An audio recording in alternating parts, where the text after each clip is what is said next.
چھوڑ دیجیے آپ اپنے گناہوں کی طرف نظر کرنا. آپ بھول جائیے کتنے بڑے گنہگار، آپ بھول جائیے زندگی میں کتنی نافرمانیاں کی. بیٹا اگر باپ کی نافرمانی کرتا ہے، باپ کو بھول کر کے گھر چھوڑ کر کے تو نہیں چلا جاتا. ماں باپ کی نافرمانی کرتا ہے، ماں باپ سے پٹتا بھی ہے، گالیاں بھی کھاتا ہے، برائی بھی سنتا ہے، لیکن رہتا اپنے گھر میں ہے. میں جتنا گنہگار نہیں، میں اپنے رب کے در کو چھوڑ تو نہیں سکتا. میری پوری زندگی نافرمانیوں میں گزر رہی ہو، میرا رب مجھ سے ناراض ہو، لیکن رب کی ناراضگی کی وجہ سے میں در چھوڑ کر کے نہیں جا سکتا. میں اس در کو چھوڑ کر کے جاؤں گا تو کہاں جاؤں؟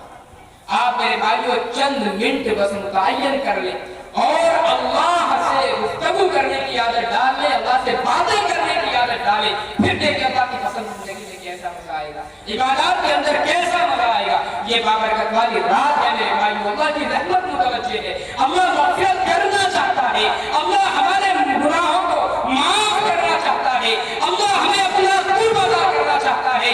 اللہ کی قربت حاصل کرنے کا یہ بہت اچھا ذریعہ ہے اللہ کی رحمت کو سمیٹنے کا. میرے بھائیوں اللہ نے ایک موقع عنایت فرمایا، نہ جانے زندگی میں ایسے لمحات میسر ہو یا نہ ہو، نہ جانے ہماری زندگی کب تک وفا کرے، کب ہماری زندگی دغا دے کر کے چلی جائے. یہ جو روح کی اور نفس کی کشمکش ہے اور روح اور نفس کا ہمارا جو یہ ٹکراؤ ہے میرے بھائیوں، اس ٹکراؤ کو ختم کرنا سیکھ جائے، زندگی خود بخود ڈگر پر آ جائے، زندگی خود بخود ڈگر پر آ جائے. آج ہو کیا رہا ہے؟ نفس کو ہم نے طاقتور کر دیا، اپنی روح کو کمزور کر دیا، اس کی خوراک ہم نے بند کر دیا. اللہ کا ذکر اس کی خوراک کا ہم نے بند کر دیا، درود شریف روح کی خوراک کا ہم نے بند کر دیا، قرآن کریم کی تلاوت روح کی خوراک کی ہم نے بند کر دی. روح کمزور ہوتی چلی گئی، وہ نفس کا مقابلہ نہیں کر پائی. آپ کا دل نہیں چاہتا عبادت کو. آپ ایک لمحے کے لیے سوچیں مجھے اپنی روح کو کمزور نہیں کرنا، میرا دل نہیں لگتا تلاوت میں، نہ لگے، مجھے پھر بھی اللہ کی عبادت کرنی ہے. میرا دل ذکر میں نہیں لگتا، پھر بھی مجھے ذکر کرنا ہے. نمازوں میں طبیعت نہیں لگتی، پھر بھی نمازیں پڑھنی ہے. اپنی روح کی خوراک ہر حال میں مجھے دینی ہے. بھائی دل تو ہمارا دوائی کھانے کو بھی نہیں چاہتا، لیکن کیوں کھاتے ہیں؟ بڑی کڑوی ہے، گھنٹوں ذائقہ محسوس ہوتا ہے، گھنٹوں کو چیز کھانے کی طبیعت نہیں کرتی دوائی کھانے کے بعد. لیکن میں یہ جانتا ہوں کہ میرے جسم کو طاقت پہنچانے والی، قوت پہنچانے والی یہ دوائی ہے. اگر میں اس دوائی کو نہیں کھاؤں گا میری بیماری طاقتور ہو جائے گی، جسم کمزور ہو جائے گا، بیماری کا مقابلہ نہیں کر پائے گا. سارے ذائقوں کو بھول جاتے ہیں، کتنی ہی کڑوی کسیلی ہو، ہر حال میں اس کو پیٹ کے اندر اتارنا، وہ کی اجزاء کو بھی اتارنا سیکھنا. میرا خود پتہ نہ جب آپ کو فون کر نماز میں دل نہیں لگتا، نہ لگے، پڑھنی ہے.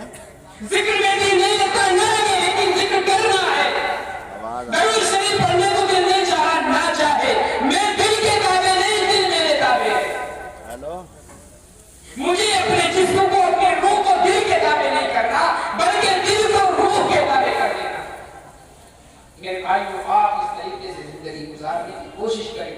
اللہ کی یہ خصوصی رحمت کی رات ہے، کوشش کریں ہم ایسے ہی اللہ سے دعا کریں، ایسی عاجزی کے ساتھ اللہ سے مانگیں کہ اللہ تبارک و تعالی ہماری مغفرت فرما دے، تمام گناہوں کو ہمارے معاف کر دے. آئندہ کے لیے توبہ کر لیں کہ جتنے بھی گناہ اللہ تک ہو چکے بس ہو چکے، آئندہ میں اللہ توبہ کرتا ہوں، ان گناہوں کے اندر ملوث نہیں ہوں گا، جان بوجھ کر ان گناہوں کو نہیں کروں گا. انشاءاللہ اللہ ہر حال میں ہماری دعاؤں کو قبول فرمائے گا. اللہ مجھے بھی آپ رات کو بھی عمل کی توفیق عنایت فرمائے. واخر دعوانا ماشاءاللہ حضرت مولانا مفتی افتخار